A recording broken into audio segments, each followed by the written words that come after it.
یہ ایسی بات ہے کہ پلے کوئی باندھ لینا، اتنی پیاری یہ حدیث ہے کہ میرے محبوب نے فرمایا کہ بندہ اپنے دوست کے دین پر ہوتا ہے، ایک شخص اپنے دوست کے دین پر ہوتا ہے، یعنی جو جس کے ساتھ یاری لگاتا ہے اسی کے دین، یعنی کہ جیسا وہ ہے ویسا ہی وہ ہو جائے گا۔ آج اس تناظر میں دیکھو نا، ہماری کسی بد عقیدہ کے ساتھ یاری ہے، ہماری کسی ایسے شخص کے ساتھ تو یاری نہیں جو حضور کے صحابہ کو برا کہتا ہے، ہماری کسی ایسے شخص کے ساتھ یاری تو نہیں جو صدیق اکبر کا مخالف ہے، اما عائشہ کا مخالف ہے، حضرت امیر معاویہ کا مخالف، یا ہماری دوستی کسی ایسے شخص کے ساتھ تو نہیں جو اولیاء کو نہیں مانتا، اولیاء کو حق نہیں جانتا۔ اگر یہ ساری غلاظتوں سے وہ پاک ہے تو اب ہم بات کریں گے اپنے معیار کی، ہے جی، پہلے تو وہ ہمارے معیار کا ہی نہیں تھا، مگر اب عقیدہ صحیح ہے تو اب بات ہمارے معیار کی شروع ہوگی کہ اس کے لیے حضرت امام کشیری سے پوچھ لیں، حضرت امام شرانی سے پوچھ لیں، حضرت شیخ ابو الوفا سے پوچھ لیں، امام غزالی سے پوچھ لیں، امام جلال الدین سیوطی سے پوچھ لیں،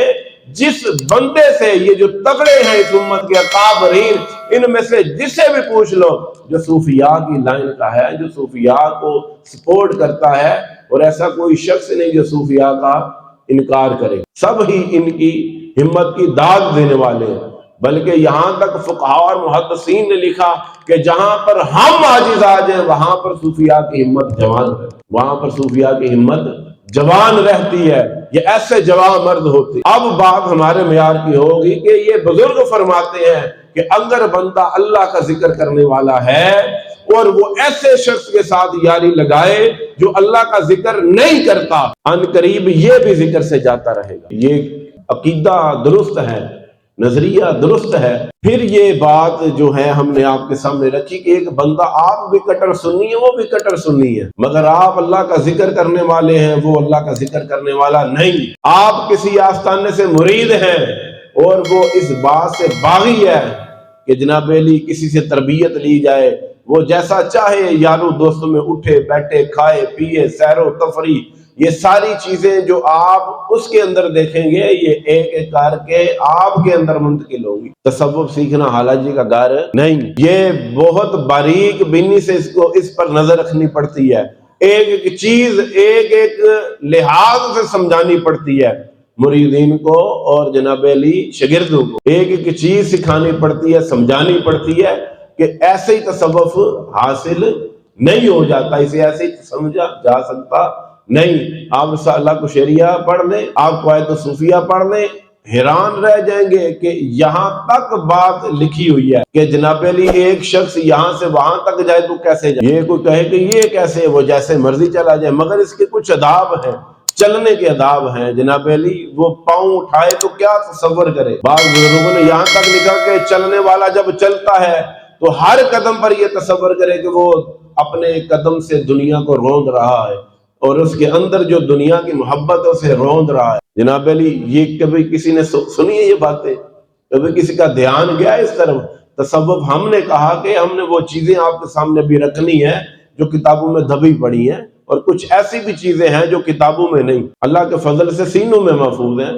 وہ بھی خاص بندوں تک وہ باتیں پہنچانی ہے۔ اس لیے اپنا دھیان، اپنا جو ہے وہ دل جمی اس مرکز کے ساتھ جوڑ کے رکھے، اسے دھیان میں رکھے، اسے توجہ میں رکھے۔ اس مرکز میں جو کچھ بھی ہم کر رہے ہیں، اللہ کا ذکر کر رہے ہیں، آپ کو جناب علی یہ اتنے آرام سے جو چیزیں سمجھائی پڑھائی جاتی ہیں، اگر آپ ان کے عامل ہو جائیں نا کبھی، یقین کریں کہ ولایت کا سفر یوں طے ہو جائے۔ ایک بندہ سالہ سال سفر کرتا ہے، اسے کچھ نہیں ملتا جناب علی، اور ایک کسی اصول کے تحت سفر کرتا ہے، اسے منزل ضرور مل جاتی ہے، کیونکہ جو اصول ہیں ان کے ساتھ قوت ہے، جو اصول ہیں وہ رب اور اس کے محبوب کے دیے ہوئے ہیں، اپنے گڑے ہوئے نہیں، اپنے نظریات نہیں، اپنی سوچیں نہیں، بلکہ احادیث سے، قرآن سے جن لوگوں کو فیض ملا ان سے روشنی ہمیں حاصل ہو، اور وہی روشنی ہم آپ تک پہنچا۔ اس لیے اس تحریک کو جو جماعت ذکر اللہ ہے اس شہر میں غنیمت جانے، یہ اللہ کی طرف سے اور اللہ رسول کی طرف سے یہ ایک نعمت ہے آپ کے لیے۔ یہاں پر آپ دیکھیں کہ اللہ کا ذکر فارمیلٹی کے لیے نہیں کیا جاتا۔ لوگ کرتے ہیں ذکر، انہوں نے جناب علی ساری محفل مکائی، اینڈ میں اللہ اللہ 4-5 ضربہ لائیا یا 5 منٹ ذکر کیا، بس یہ ایک فارمیلٹی ہے۔ حالانکہ آستانوں کا کام یہ ہے کہ وہ اللہ کا ذکر اس طرح کریں کہ لوگ انہیں ریاکار کہیں، لوگ انہیں دیوانہ کہیں، لوگ انہیں منافق کہیں، مگر لوگوں نے ذکر کرنا چھوڑ دیا۔ اس کی وجہ کیا ہے؟ ان کی یاریاں ایسے لوگوں کے ساتھ لگی جو اللہ کا ذکر نہیں کرتے، ان سے یہ چیزیں ان میں بھی داخل ہو گئی۔ ہم نے اور بڑے کام کرنے ہوتے ہیں، اللہ کا ذکر سے بڑھ کے کیا کام ہے بتاؤ؟ اللہ کا ذکر کرنے والا ہر خیر حاصل کر لیتا۔ سمجھا رہی ہے کہ نہیں آپ کو؟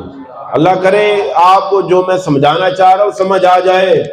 کہ اللہ کا ذکر کرنے والا ہر خیر لے جاتا ہے، ہر خیر لے جاتا ہے، جتنی بھی خیریں اللہ اسے عطا فرما۔ بندہ جاہل ہو، اللہ کا ذکر سچے دل سے کرے، اللہ علم لدنی عطا فرما۔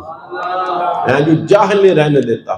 بندہ سچے دل سے اللہ کا ذکر کرے، اللہ ولایت عطا فرما دیتا ہے۔ ولایت کی یہ مور دی یاری دی ہے جی، تصدیق اس کی دوستی کی، تصدیق کے تو ہاتھ اٹھا ہم عطا کریں گے، تو کسی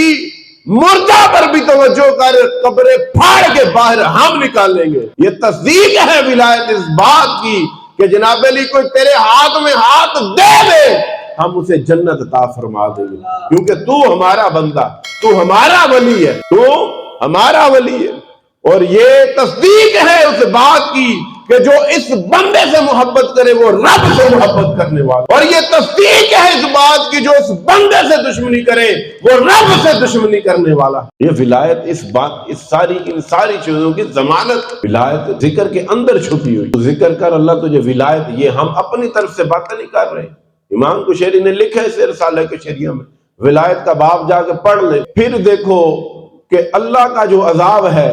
میرے محبوب نے فرمایا کہ کوئی چیز اللہ کے عذاب کو نہیں ٹال سکتی مگر اللہ کا ذکر اس کے عذاب کو ٹال دیتا ہے۔ اگر کوئی اس وقت مصیبت زدہ ہے، اپنے آپ کو مبتلا عذاب سمجھتا ہے، تو وہ جو شخص ہے وہ اللہ کا ذکر کرے۔ اللہ کا ذکر نجات دینے والا ہے، کس سے؟ اس کے غضب سے۔ اس کا ذکر اسی کے غضب سے نجات دے دے، اس کا ذکر اسی کے عذاب سے بچا لے، اس کا ذکر شفا ہے۔ اللہ کے ذاکر کو جب کوئی شیطان چھوتا ہے تو وہ اس طرح دور جا کے گرتا ہے جیسے آپ ننگی تار کو بجلی کی ہاتھ لگا لیں اور جناب علی آپ کو کرنٹ وہ اٹھا کے پرے مارے، جس طرح اس شیطان کو کرنٹ لگتا ہے دور جا کے وہ انسان گرتا ہے کرنٹ لگنے سے، اسی طرح اگر وہ چھوئے کسی اللہ کے بندے کو جو ذکر کرنے والا ہے، جو اللہ کا ذاکر ہے، وہ دور جا کے گرتا ہے۔ جب گرتا ہے اس کے گرنے سے شیطان جمع ہو جاتے ہیں اس کے آس پاس اور کہتے ہیں کہ تجھے کیا ہوا؟ تو ان میں سے کہتا ہے اس نے اللہ کے ذکر کرنے والے کو چھو لیا تھا۔